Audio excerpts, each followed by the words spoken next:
Welcome back. Time for another episode of Sales Pipeline Radio.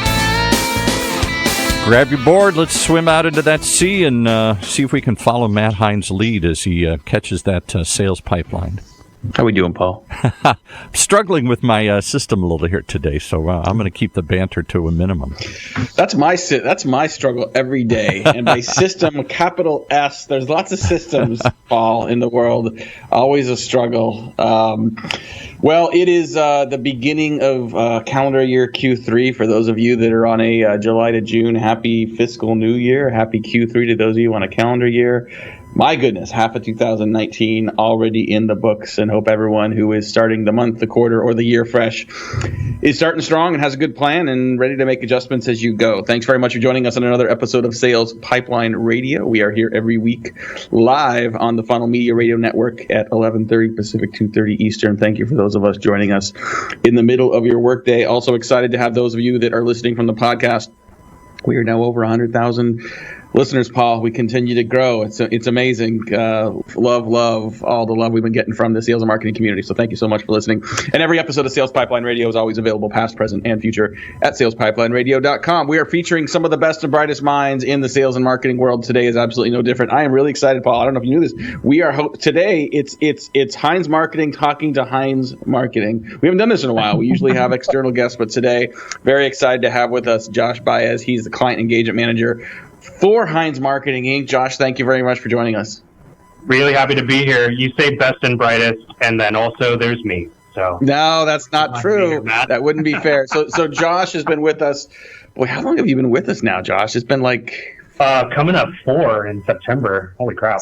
So Josh joined us and has been a rising star and one of the key members of our team for quite a while. And one of the reasons I wanted to have Josh on today, if you followed Heinz Marketing and sort of check out our site, you notice we publish a lot of research.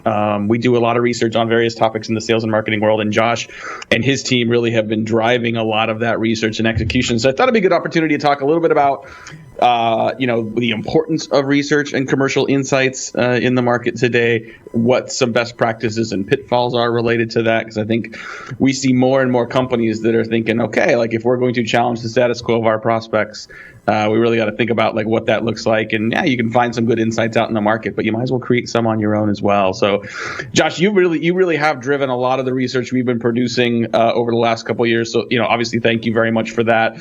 What are some things you've learned along the way about sort of, creating research and the importance of commercial insights? Yeah, well, I think like the cool thing about commercial insights and research is that really I think that anyone can do it. Like I don't think that you necessarily need to have this, team of analysts and data scientists and all of that, just to essentially get research done. I think that all you need is a good hypothesis and the means to actually survey people. And I think that that's one of the really cool things about the research that we do, Matt. And, we get to be able to work with all these different companies and learn, industry trends and see them firsthand, to see how people in the market are doing. And I think that, you get that extra validation from people, either confirming a hypothesis or a messaging point. And from that, like you can really build out an entire marketing program from one kind of research project. Well, I think, back in the day, when we were saying, okay, we're creating a benchmark report or we're doing some research. I mean, we took it very, very seriously. We would hire a formal research firm and we'd spend a ton of money and there'd be focus groups involved. I think to your point, you could literally just create a survey and SurveyMonkey, mail it out to a bunch of people in MailChimp, collate the data, and guess what? You got some research, right? And so I think, it's just like a lot of content, creating research has been a lot more accessible recently. But I know, with you and with our research partners, like we focus a lot on the integrity of the research. So even if we're going to do it without having to spend all the cost of traditional research, we still need to make sure we've got valid data. What are some keys that you've found to make sure that you've got data with integrity and you've got data that can stand up on its own? Yeah, well, we've worked with our guy Don Gregory for a really long time now. I want to say like longer than even I've been at the company. And I think that he's really taught me a lot about, the different things that you need to consider when you conduct this kind of research. The first and and probably most important thing is just making sure that you have enough of a data size to have significant data.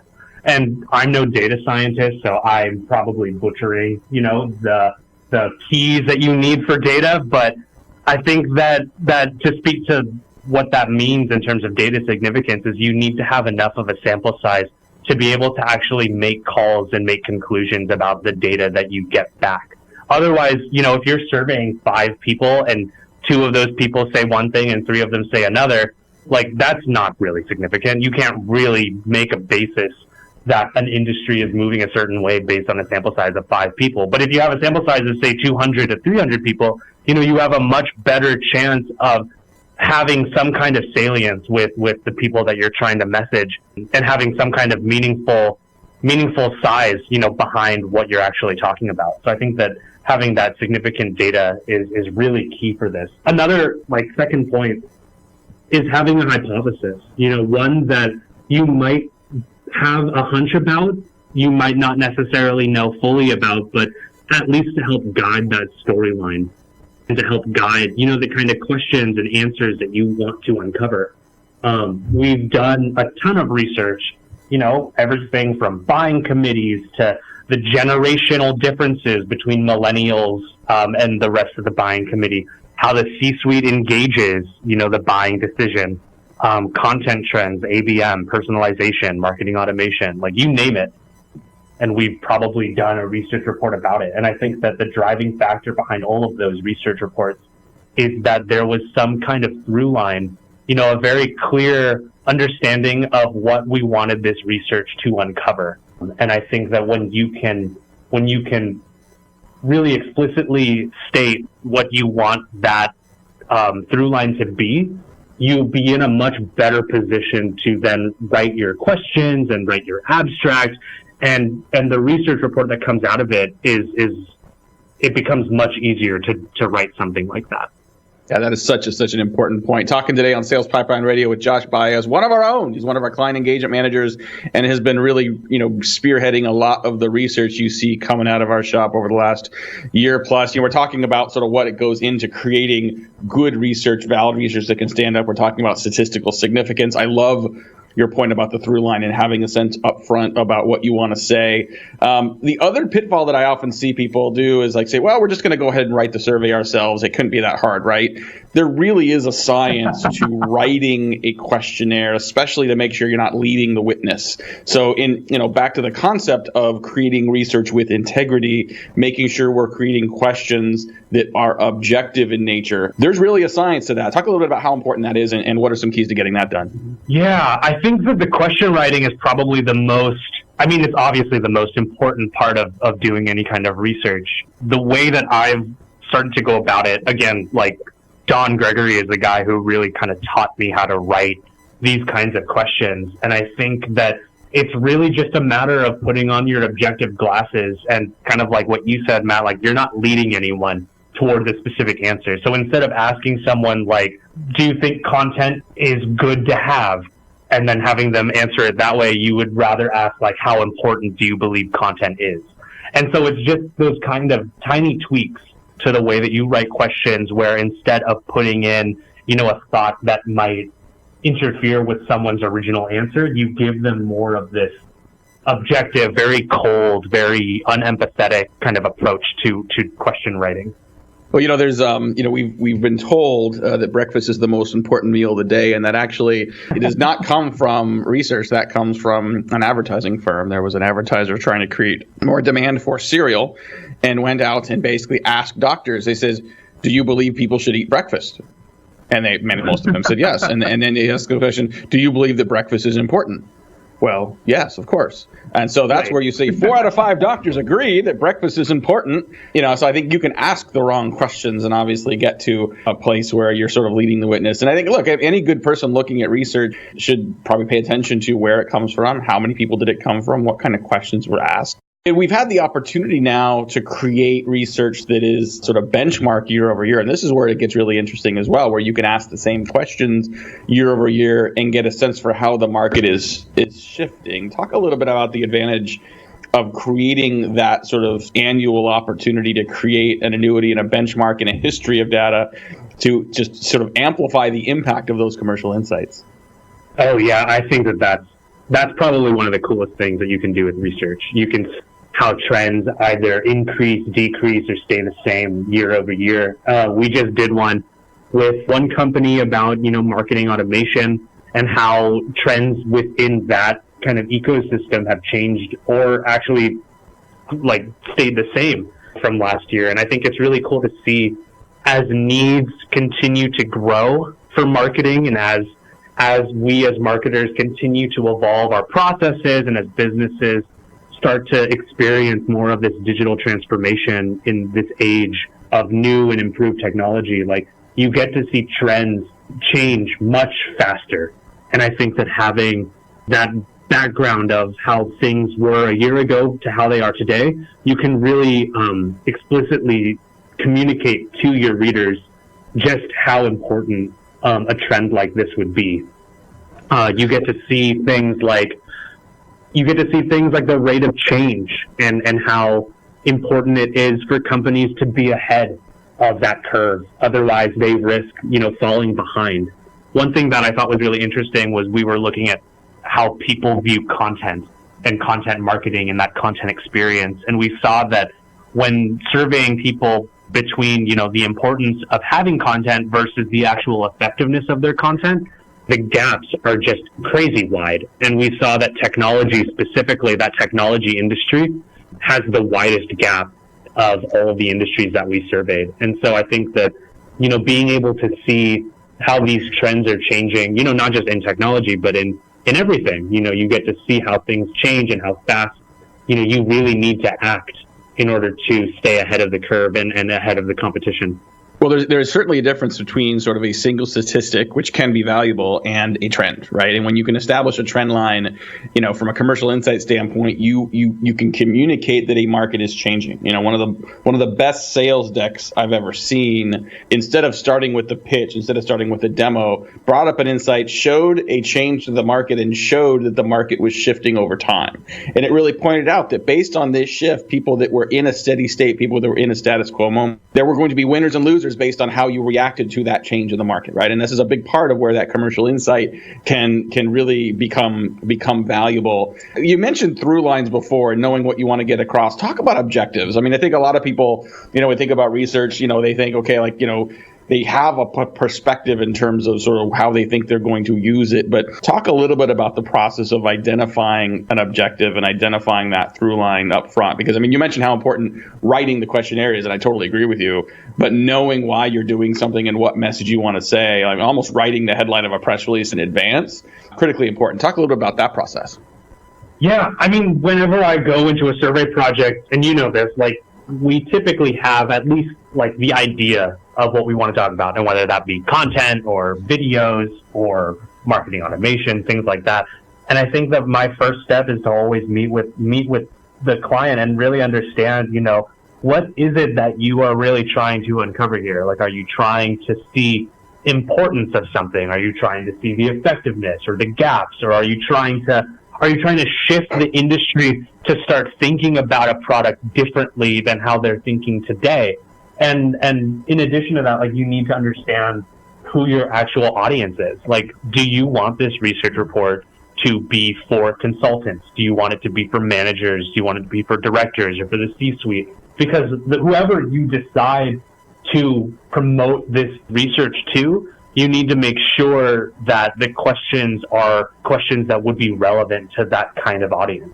Otherwise, you talk about revenue savings, and you can talk about, overall effectiveness of something in terms of your pipeline. But if your report is meant for someone in operations, they're not going to care about that, right? They're going to care about things like ease of use and things like what kinds of trends should I be looking for and new technology on the horizon. And so it's really a matter of aligning what it is, what your purpose is, what do you ultimately want to communicate, and aligning that with who your target audience is, and really kind of combining the two to find some kind of, alignment between objectives and target audience. And then from there, you can start to build out, well, how do we actually want to get this done? It's a pretty similar approach to how we we kind of approach everything with, objectives always come first. Absolutely. We're talking today on Sales Pipeline Radio with Josh Baez. He's a client engagement manager right here at Heinz Marketing. We got to take a quick break, pay some bills. We'll be back. We've been talking about the creation of content. Now we're going to talk about the promotion of content. When you get it done, what do you do with it to get the most out of it and to have the best impact on your business? We'll be right back. How are successful B2B practitioners using ABM to drive more reliable revenue for their business? How are these modern marketers adopting new tactics, overcoming obstacles, and achieving their goals? Read the new research report from Flip My Funnel and Heinz Marketing on the 2018 State of Account-Based Marketing and discover what's changed, what stayed the same, and where ABM is heading in the future. Visit HeinzMarketing.com's resource section. That's HEINZ marketing.com and the resource tab for your free copy today.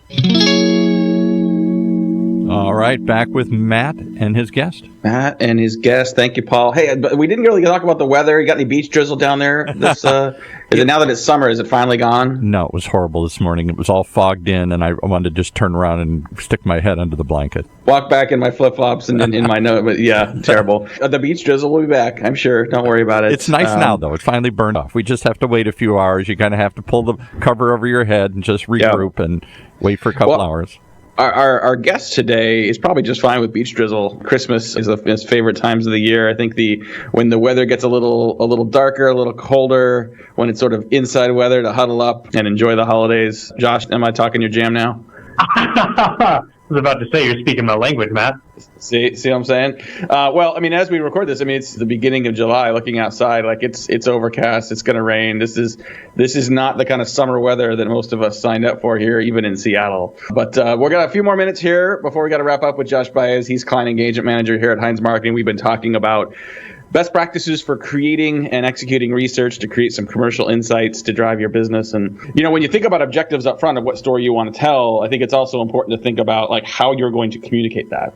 And a lot of times research is created by a marketing communication team, and it might be published in a press release or maybe a blog post. But I think a lot of the work we've done has really been fronted not by marketing communications, but by the sales and marketing teams that are driving pipeline. And so, creating something that people can register for, creating insights that the sales team can actively use up front in outbound communication becomes a critical part of this. Talk a little bit about how you sort of create a strategy and a plan, how research gets launched, but then also how it creates, how you create a long tail of usage and impact for it as well.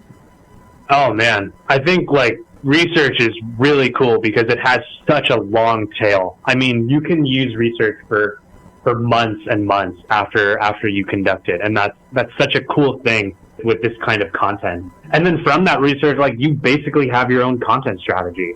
The way that I typically like to write our research reports is kind of similarly to how we go about the stages of the funnel. I like to start out by uncovering the need of the research. You bring up the topic and then you kind of try and introduce different kind of problem areas, and then as you go through the research report and as you read through it, you start to get more and more detail about more of the deeper level things. Once you uncover the need, you start to get into more of those details that are far more specific to the topic. And I think that doing it that way, you basically have your own content plan laid out. You can use research to do everything from inform your messaging to inform the different kinds of sales outreach that you use. You can use it in presentation decks, in white papers, in blog posts, in tip sheets, and infographics. There's quite honestly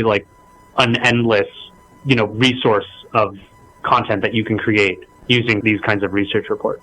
Well, and there's a lot of channels, I think, usages that people just don't think about. I think when you've got kind of fresh research, when you've got new insights into the market, that is liquid gold for conferences that are looking for smart people to get up on stage. So when you can say, hey, we're just launching this new report, it's new insights that the market's going to need, it's a great way for you to get your executives on stage. I know that we've also seen a lot of companies translate this directly into sales enablement materials that is not just sort of, PDF summaries of the research, but literal tactical, talking points, email templates for sales teams to build some early pipeline interest among prospects. Talk a little bit about that process and what that looks like. Yeah, I think that what you need to do is just make sure that you're kind of like what I said before, you need to ground whatever you're saying to the right audience. if you're doing a research report that's all for the C-suite, like that's quite honestly one of the best things that you can do and you can give to your sales team, especially, as they start talking to people who are higher up in the organization. You can start talking to them about things like revenue and about things like performance and opportunities and all of that. And so like the way that we've typically done this is after we've written the research report, we'll go through and find the most relevant key findings or statistics that we can, and then put them in the context of who would this be good for? Like, what do we want to communicate here? What kinds of offers could we kind of supplement this statistic with? Is there an offer that we have on hand that we could use as a way of kind of giving gravitas to the statistic? Or is there something that we could also just create for either sales or marketing that could help give more weight to the statistic and give more detail about it? A couple more minutes here, wrapping up with Josh Baez. He's a client engagement manager here at Heinz Marketing. We've been talking about research, and I want to pivot just a little bit, Josh. I mean, it's been really exciting to watch your growth here in the organization, and just curious as you sort of really continue to sort of grow in your skills and career, as you kind of even look a little bit back at some people that maybe just graduating and getting out of school. We regularly have interns here at Heinz Marketing. What's some advice you'd give to people early in their career that they should be focused on, they should be seeking to really sort of not just set themselves up for future growth, but also just to enjoy what they're doing? That's a good question. I think I would put it into two categories. Context being the first one, and then curiosity being the second one. Context insofar as you're starting your career, and even for those who are in their careers now, like I think that we assume that everyone in the room knows exactly what we're talking about and is always on the same page. But I think that what we've kind of learned, and what a lot of people probably know, is that's rarely the case. And so having that kind of context that can help support and give everyone who's in the room, put them all on the same playing field, it's a really important skill to be able to have for people. It helps make sure that everyone's on the same page, and it helps shape and frame the conversation in a way that lets you kind of dictate what people think about and how they think about it. The second part being around curiosity. And I think that that's really centered around, no one in their career should ever be at a point where they stop learning. I think that education and continuing that kind of education is really important, especially after you kind of landed your dream job. Like there's always something more to learn. And I think that everyone you talk to will always have something new to teach you, no matter who they are or no matter where they come from. Like you never know everything. And that's something that's really cool about doing these kinds of research projects, is that you get to have both the context foundation of the research as well as the curiosity to actually fuel the research to kind of elevate you in your career and to make you just a better all-around business professional and just person because of it. This has been fun, Josh. You did great. Much better than the first time, I think. You know what? We have on our blog now, thousands of blog posts, and I write less frequently now because a lot of the team writes most of the blog posts now so we can get diversity of voices. But I mean, you go the first couple thousand, at least it was only my voice. And if you look at the stuff that I wrote when I first started blogging 12, 13 years ago, I cringe. I cringe at the approach. I cringe at the writing. So hopefully we are all getting better every time. But I want to thank you, Josh, for joining us today. Should have done this a long time ago. We had a last-minute cancellation. You were good enough to join us here today. But I think this topic was phenomenal. There's a lot more we could talk about it. But just thank you so much for all you've done for us with this research. And thanks for joining us today. We will have a replay of this episode up on salespipelineradio.com. We will have a summary of this conversation up at heinzmarketing.com here in a little bit. If you are thinking about doing some research, know people that would, please share these insights. Josh is the master and some really, really good tips here today. We are out of time. We will be here next week again at 11:30 Pacific, 2:30 Eastern for another episode. But for today, and on behalf of my great producer, Paul, this is Matt Heinz. Thanks for joining us for another episode of Sales Pipeline Radio.